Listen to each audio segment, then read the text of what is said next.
Hi, my name is Father Joe Menkhaus, and this is the St. Bernadette Parish Westlake podcast. As a parish family, this podcast is a way that we share our story of faith in Jesus Christ. Join us as we dive deeper into the mysteries of our Catholic faith and the reasons for our joy, especially our hope in the love of God.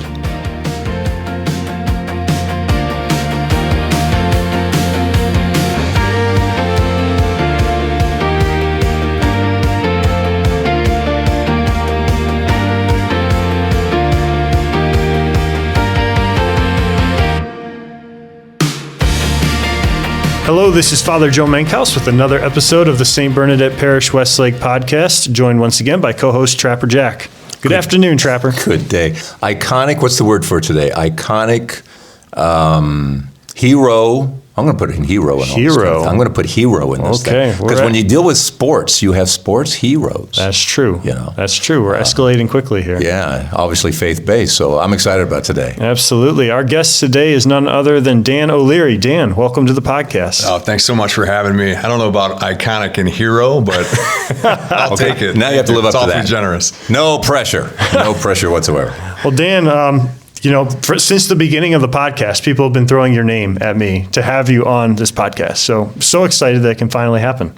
Well, hey, it only took 40 tries, right? I mean, I was listening to all the podcasts before. I was just telling these guys, I was so impressed. But then I started looking at, how many people were invited before me. I'm like, geez, come on, guys. Well, you've been invited for a while.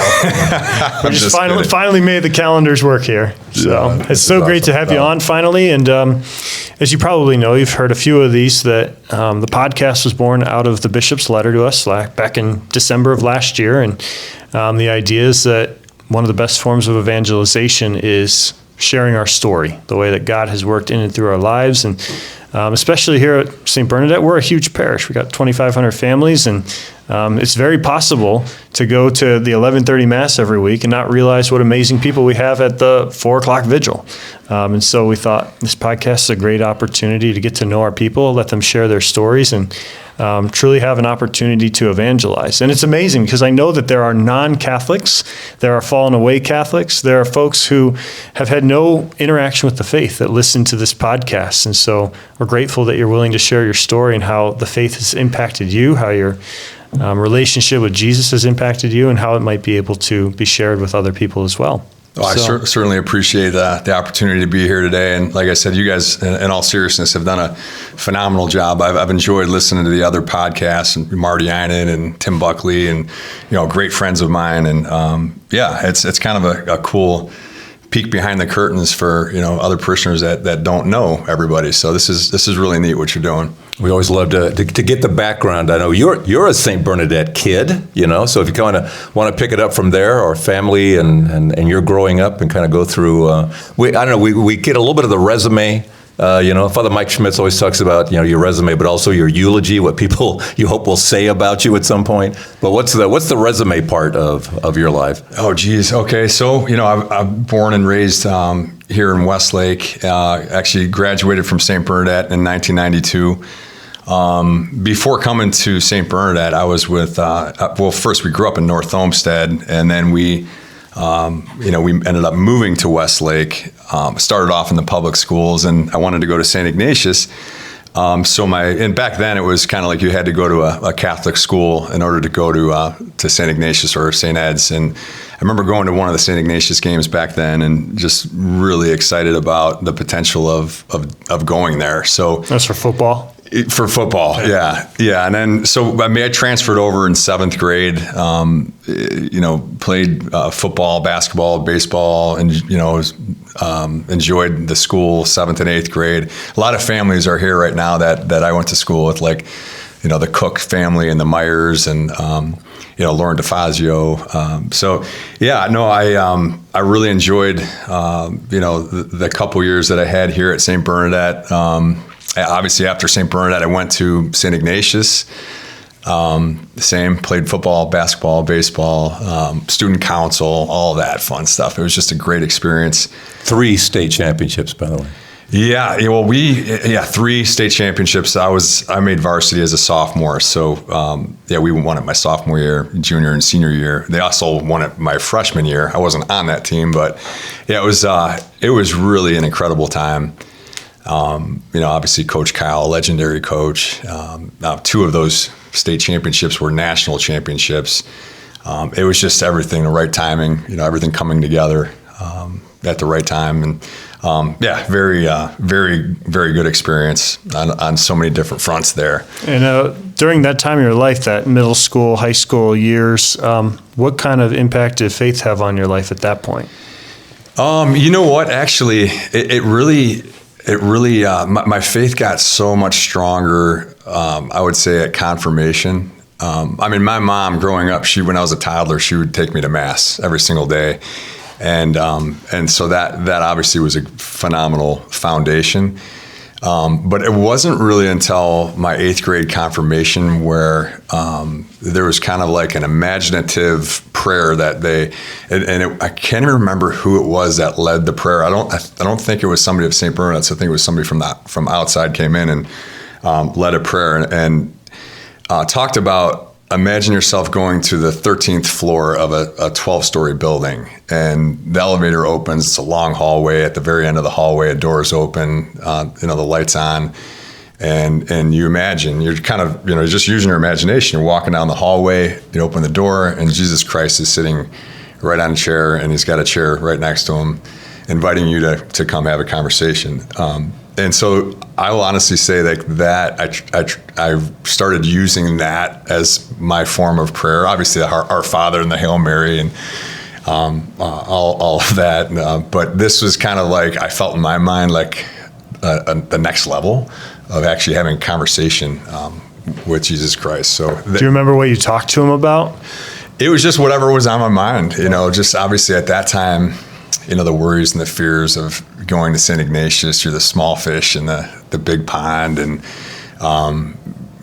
whatever was on my mind, and just trying to imagine what he would say, and ironically, I do that praying today. Try to do that daily. Although I miss a lot of days. But what a cool thing though to have that memory of someone you didn't know.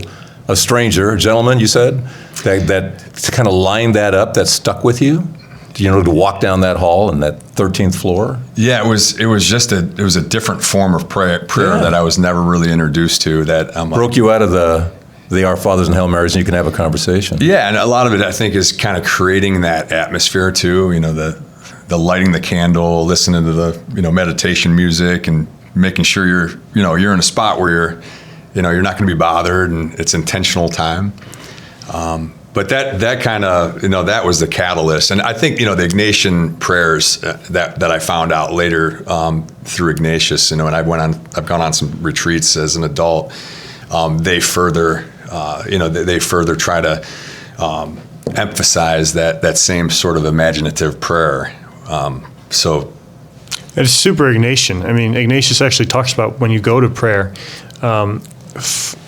in your heart and in your mind, place yourself into a place of comfort, place yourself into, maybe it's a scripture passage where you find yourself comforted by the Lord, or just whatever it is. So whatever that individual was preaching to you guys at your confirmation retreat, that's very much rooted in Ignatian prayer to begin with.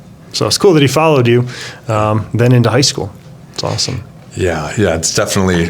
We're talking about my faith and just kind of the journey. It's that's a major part of it, and that I've kind of taken with me today. And you hear people say, well, when was it that you became a Christian, or when was it? And there wasn't. I guess for me that would be the defining moment where it was. That was really kind of a game changer. You mentioned Marty Einen too, and he was talking about how when he was, he's a coach over there, was a weights or whatever he was doing at the time, but how he would run into the kids. And he, as you heard him say, he learned from the kids about what Eucharistic adoration was and those kinds of things. Do you remember that at all? Was Marty a role in there somewhere for you? Or where did you meet him?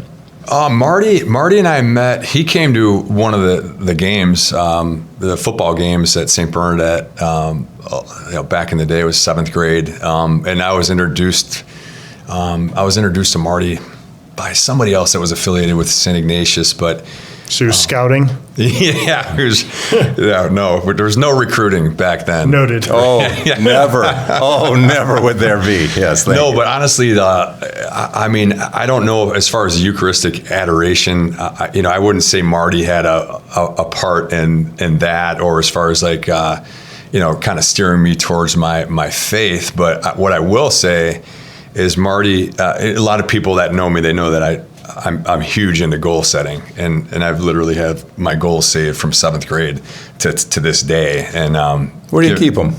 Oh gosh, I have them on my computer now. I give talks to St. Ignatius and their freshmen and the sophomore, and I try to tie in the goal setting with faith, and just ask, seek, knock. Ask and it shall be given to you, seek and you shall find, knock and the door shall be open to you. I feel like that's a crucial part of your goals, because your goals have to be aligned with what he wants, meaning what Jesus wants for you. But the reason why I even brought goals up is Marty got me into goal setting. And he was probably, when you talk about one of the most influential people that I've ever met, Marty he's probably the most influential person that I've met as far as, steering, knowing what you want in life and going after it. And, I think that faith element, I've been very, very blessed and fortunate to be able to have that foundation at an early age that was built. After Ignatius, was it kind of like, you went to Bernadette's to get to Ignatius? Did you go to Ignatius to get to Notre Dame? I mean, how does that work? No, I was not thinking Notre Dame at all. Like that was, my dad was he was a hard-working blue-collar painter. He actually worked 2 jobs. He worked for United Airlines and he painted. And so my main thing was I saw how hard he worked, and I was just like, and people had told me, that you have the ability to play football at the next level. And I just said, I want to get a scholarship somewhere. I don't care where it is. I don't care if it's Division II, Division III. I just didn't want my dad to have to pay for it. So I never in my wildest dreams did I ever think that I was going to be going to Notre Dame, or that I was the #1 tight end in the nation in high school, which, never in my wildest dreams did I ever think that was possible, or even something that I sought after. It just kind of, I definitely had my goals written down all through high school, but it just evolved into something way bigger than I ever thought. I sent something to Father Joe today. It was interesting. I said to my phone, and you can go to you schedule things on your calendar. You can just tell your iPhone schedule. I said this. I scheduled Dan O'Leary for 3 p.m. today. Just to remind myself of this interview, right? And it always says Dan O'Leary scheduled for 3 p.m. Until today. Today it said, I found this on the web about Dan O'Leary. Check it out. And I'm going, what? It goes to the year. What'd you find? It goes to the year 2000. They wrote an article about you. You were in your 5th year. They redshirt you, or I don't know what Correct, happened. yeah. Okay. Yep. So, and it was just, you were a co-captain. It was how your year was going, and you're just this optimistic guy, and these were a bunch of guys who just loved to play football without the distractions, and you were just this exuberant football player talking about the great time you'd had at Notre Dame and Ignatius and all that. Do you remember that article? I think I know which one you're talking about, and it's amazing that it just pulls all that information up. It's amazing what you can find online today. But no, yeah, those are some amazing times, and there are also some really difficult times, challenging times where I'm very blessed for the lessons that I've learned, good and bad. There's one of the key takeaways, obviously, being a captain at Notre Dame was unreal, and just the amount of relationships, coaching, players that I still have today, and just the students, roommates. They don't allow you to room with athletes. You have to room with whoever Really? you're thrown in with. And I still to this day keep in touch with a lot of these guys. So, but from that experience, the biggest experience that I've got from Notre Dame that I still go back to today is I almost quit. Most people don't know that about me. Like my sophomore year, there was one coach that was very, very difficult for me, and I had to figure out a way to overcome that. And I was really ready to hang up the cleats and come back to Cleveland and just find a job or transfer somewhere else. but I stuck it out, and it's literally one of those things where, you can go back and draw strength upon that, and, realize how crucial a decision can be and how slippery of a slope it could be. Because if I quit, I never would have been a captain. We never would have won a BCS champion, or I never would have won a BCS championship, or gone to a BCS championship. We played Oregon State, and that was one of my big goals. I never would have been drafted in the NFL. All these things that I would have robbed myself of if I quit. And so when I look back at Notre Dame, it's an unbelievable experience. The Basilica, the Grotto, the people, like all that. It's unreal. But it's almost like you pull from those really hard experiences in your life. Where was the prayer in the decision? Because sometimes, and the reason I say that is it sounds normal, you just pray about these things, but sometimes decisions, it's the last thing you go to because your mind is overcome with the problem. You forget the God part of it. Do you remember that time as far as where God was? Well, I just remember praying a lot at the Grotto, and I also remember I got a note from my Uncle Tom, who Tom Coughlin. He's obviously he passed a long time ago, but he was a great mentor of mine. He was the CEO of Walmart, and I don't know if anybody knows the Coughlin family in West Park, but they're big family. 8 kids, and I feel like everybody. I'm probably related to anybody that's Irish and Catholic on the west side of Cleveland. But he wrote me a note and said, "Don't ever let," because it was one guy that I was just, it was just really kind of driving that decision or that thought in my mind of like wanting to quit. And he said, "I don't care where you are in life. Don't ever let one man make you quit anything."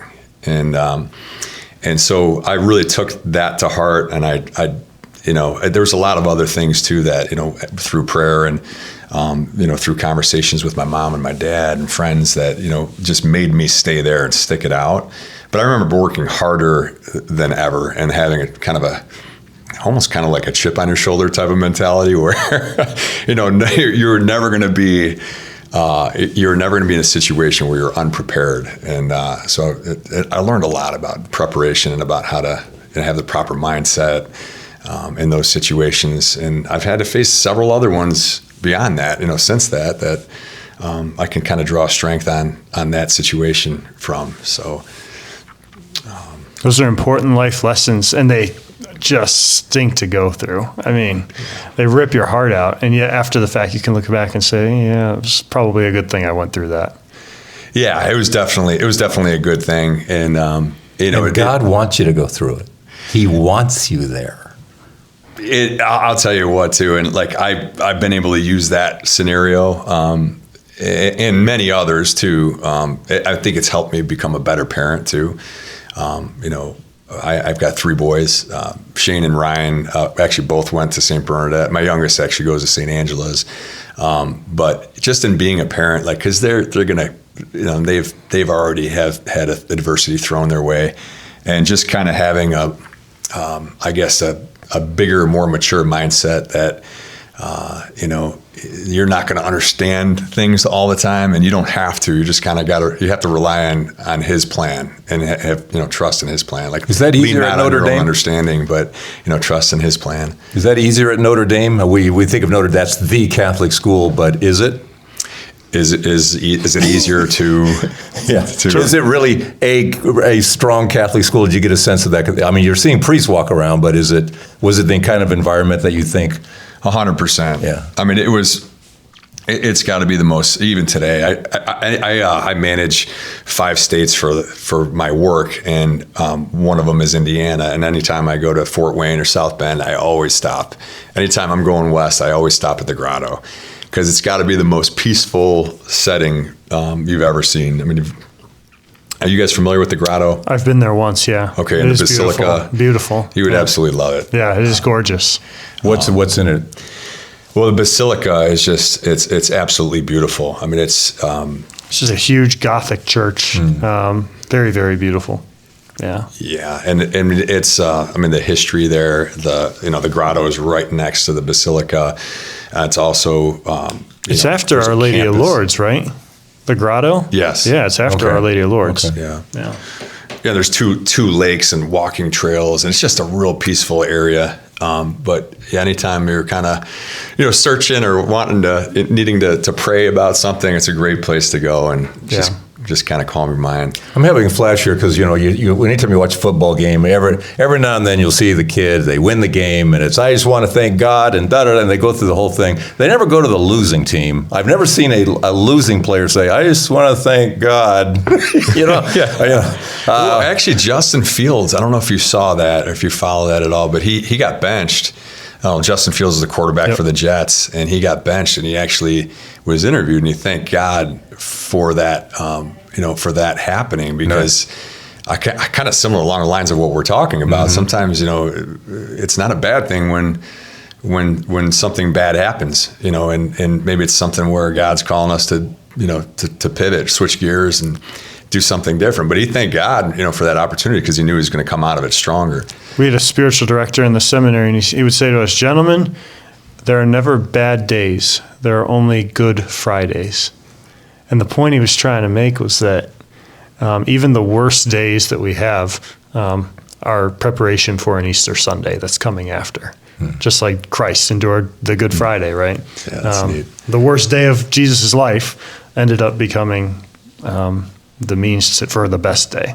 So, Well, I remember too, just to kind of, I don't know, to talk a little bit more about Notre Dame, but I remember the training camps were incredibly difficult. That was back when, you were hitting every single day. I think the guys have it a little bit easier now than we had it back then. But concussion protocol. What I tried to hold on to was, Jesus died on the cross. He paid the ultimate sacrifice. I could do this, right? I can get through this training camp and, get some bumps and bruises and get yelled at. That's fine. I didn't have to endure, never will I, what Jesus Christ did for us. So, that I feel like that mindset kind of helps a little bit. That was interesting in this article I came across today that Google was so nice to give to me. One of the things that mentioned, you were saying how, again, you had been one of the top tight ends, and chances are you were going to be drafted, and how you thought that possibly because of your experience as being a long snapper. By the way, sidebar on this guy. Do you know Father Joe Menkhaus? Do you know about his winning field goal? Speaking of long snaps. I don't know about that. How do I not know about this? Cuyahoga Heights versus Beechwood. It was the state championship game. The clock was ticking down. It was ticking down. This was it. This was for all the marbles in the state. Okay, wasn't this? If only. It was near halftime. It was like the sixth game of the season. The clock was ticking. I hit a 38-yarder. That was it. That's awesome. That 30. That's not. That's not a chip shot. Now, what was the name of the snapper, the long snapper that got the ball back to the guy that hold it down for you to kick? I have no idea. See, nobody knows the long snapper, and that's a good thing, right? If you know the long snapper's name, that's trouble. That's the deal. Now you were drafted as a tight end / long snapper, and that was your career, right? Yeah. That was it. And nobody knows who the long snapper is until the day when things don't go well. That's tough. Absolutely. Yeah, you don't want to be known as a long snapper. Back then, it was a major feather in a team's cap if they could secure two positions with one player. And now they have, they'll draft just a long snapper. Yeah. I thought about it. I'm like, if I could do it all over again. Well, first of all, it would have been kind of cool to play in college today. Making money. Yeah. Actually make a few bucks. Yeah. No. Even the long snappers get paid now? Oh yeah. They get paid. Anybody. College. That NIL money. It's just. It's hard to even identify with it. Yeah. But it's a whole different world. It's a different world. Yeah. But when you went pro, did you think you'd be playing tight end or long snapper? Both. Okay. I thought both, and it ended up being both, but. No, in retrospect, I should have just snapped it. I played one down at tight end. Not as much glory there, though. In 15 years. Although this is a funny thing, when after I retired, I'm pretty sure it was the year after I retired from the NFL that they're like, "Hey, we have an idea. You can't hit the long snapper anymore." Because while I was there, you could tee off. That's right. They changed that rule. And I have some funny video I could show you of me doing like a somersault backwards after Gerard Warren's hit me. But there was part of the article, Father Joe, was interesting, is that here's Dan playing for the New York Giants. It's a playoff game, 49ers. Probably remember this game, don't you? Oh, yeah. Because he had played like previous games, then he got injured. How does a long snapper get injured? You mess up your thumb. Well, it's funny because like a little color behind that. I've broken my thumb, and anybody sees me in church, just shake my hand and look at my right thumb, and you'll be like, ooh, that doesn't look too good. But no, I actually broke it my sophomore year in high school because one of my goals, thanks to Marty Einen, was to make varsity my sophomore year, and you're going to, do whatever you need to do to make it. Well, I broke my thumb. I didn't tell anybody, and I taped it up, and it healed probably improperly, and then I kept breaking it. Well, finally, when I was playing for the Giants, I was a long snapper, and I snapped it. It was a punt snap. Ran down the field, and there was a guy trying to stop me from making the tackle. I tried to jam him, and my thumb hit first, and that was the kind of the straw that broke the camel's back. And I ended up having to have surgery on it. But quick sidebar, I remember talking to Jim Fossil. I finished the rest of that. Actually, I didn't have to snap it another time after that happened. Really? The rest of that game. There was no opportunity to snap it, which was maybe God's grace. But no, I remember telling Jim Fossil, he was the head coach at the time, and I said, I can still snap. I can still do it. And he's like, let me see your thumb. And so I lifted my thumb up, and it was like the size of a baseball. Just mangled. Oh, it was so messed up. But I said, I can snap with, just with my fingers. I don't need my right thumb. Oh, my gosh. Yeah, who needs an opposing thumb? Yeah, and really. So he goes, you know what? I wouldn't be able to sleep at night, just having you as our only snapper in there. So we're going to put you on IR and bring Trey Junkin in. And then I don't know if you know that story. Well, that's what I was kind of getting to. Yeah. So because this guy's on the bench, he's got an injury. They bring in this guy for just this job, and he messes up. Yeah. Everyone knows the long snapper's name when he messes up. And the crazy thing is he had been doing it. He was a 22-year vet. Really? Veteran long snapper in the NFL, came back, and it was almost like kind of like in baseball, you get in a hitter slump. I don't know. It was just something like a mind block. He was not able to get the ball back. Really? And it ended up costing the Giants a game. Yeah. Wow. The 49ers came back and won the game. So I don't know if every career has the ups and downs and the roller coaster, but as an athlete, don't you just feel like you're as good as your last game? Yeah. Short memory. Kind of what have you done for me lately? Yeah. Yeah, definitely. That'll play with your mind. Hello, God, where are you? Yeah. Right? Well, in the NFL, every Tuesday, there was people getting cut. You were expendable in the NFL, unless you're a first-round draft pick, which I certainly wasn't. I was a second-day guy, sixth-round draft pick. But, if you don't play well, there's another guy waiting in line to take your spot. And, and there's they don't always care, a big do they? slip in somebody's locker on that Tuesday. Really? Yeah, and you're like, oh, well, some you developed great friendships with, and you're just gone. Sad to see him leave, but that's just the nature of the beast, and it's next man up. Wow. So. Is sports any different from the rest of the world? Have you found in terms of faith in the workplace? Is there more intensity in sports because it is that roller coaster?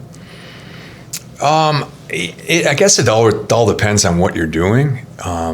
There's some jobs that are a lot more high pressure than others, and you really need to rely on that faith to get through. But I would say definitely. No matter what you are doing career-wise, I feel like you're going to have obstacles. You're going to have different things thrown your way, curveballs that you didn't expect, and things are not going to go 110% your way. And kind of not to reiterate, but you can't rely on your own understanding a lot. You just have to have a lot of faith and put it in God's hands. I work right now. I'm a sales manager for Garland, and I manage 5 states. Like I said, I have about 16 reps, and it's eat what you kill. It's basically you're going to get paid based on what you sell. And this is roofing? Yeah, it's roofing, building envelope. We manufacture all different types of building envelope products. So, roofing, wall panels, windows, sealants, mastics, mesh, liquid coatings, all that kind of stuff.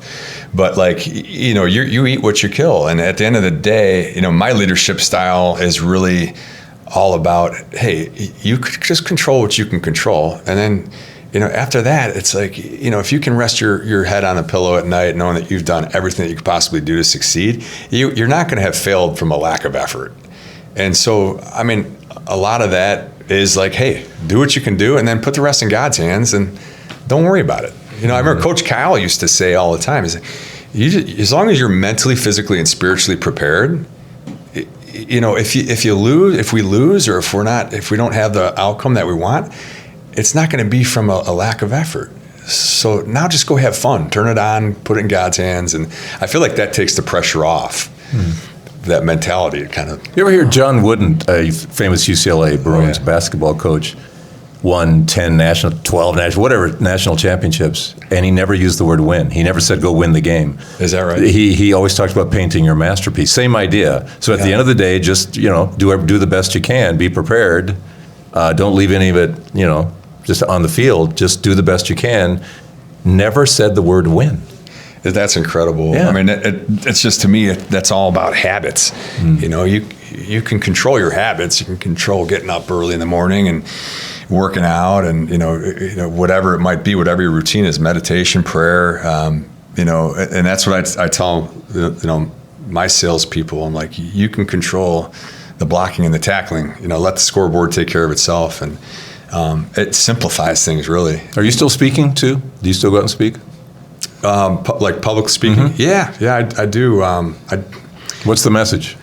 It's really, maximizing your God-given talents and, doing everything you can possibly do to maximize. God has given us all a lot of different unique talents. We got doctors, lawyers, teachers, artists, musicians, like athletes, all the way down the line. Everybody's got a different set of talents and things that they can contribute. And I don't know, my biggest fear is letting any of those talents sit on a shelf and collect dust. And I mean, you kind of try to picture, like, when you're entering the pearly gates, like, is he going to be happy about what I've accomplished, or is he going to be like, yeah, you could have done a little bit better? And God knows I could have done a lot of things a lot better. But that's really the message. It's all about goal. A lot of it too is goal setting, understanding what you want. Being very intentional about going after those things that you want, but then including God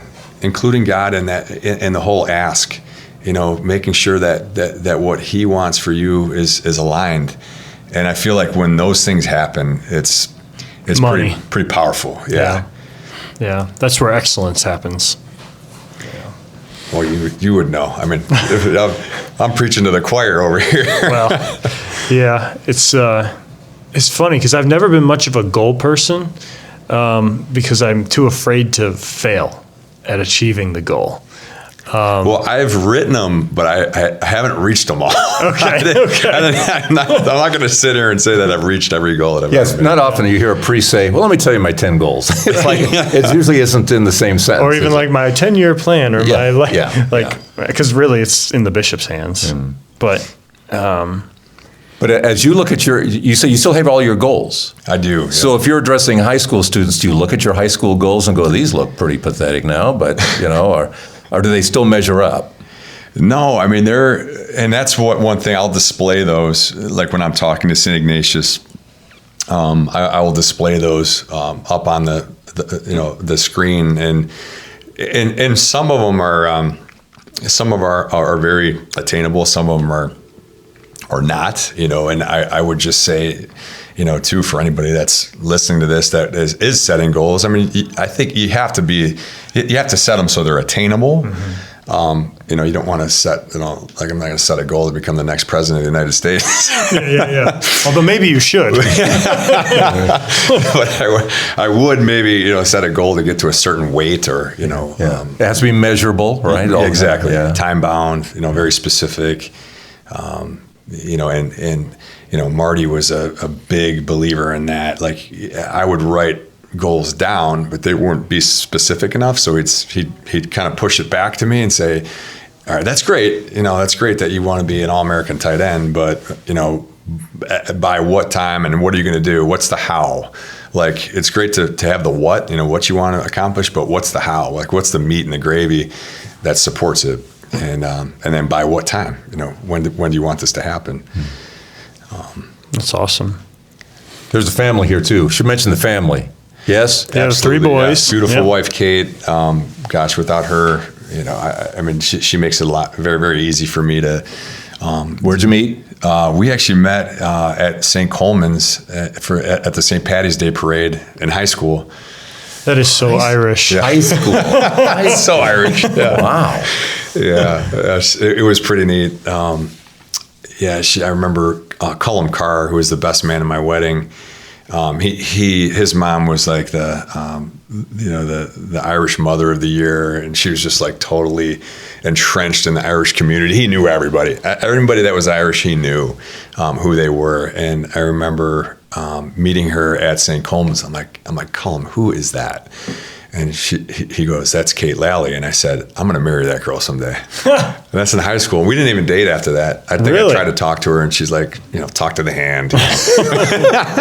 Okay, later did she tell you why? I'm like, do you know who I am? Don't you know I'm somebody? I'm somebody. So Kate became a goal. Yeah. Was it measurable? Yeah.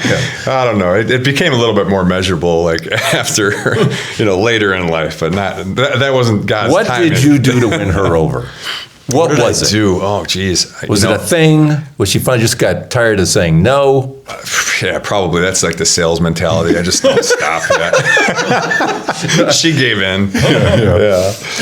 No, I don't know. I really, I think, I don't know. I think over Feel time. free to ask her. You've been married how long now?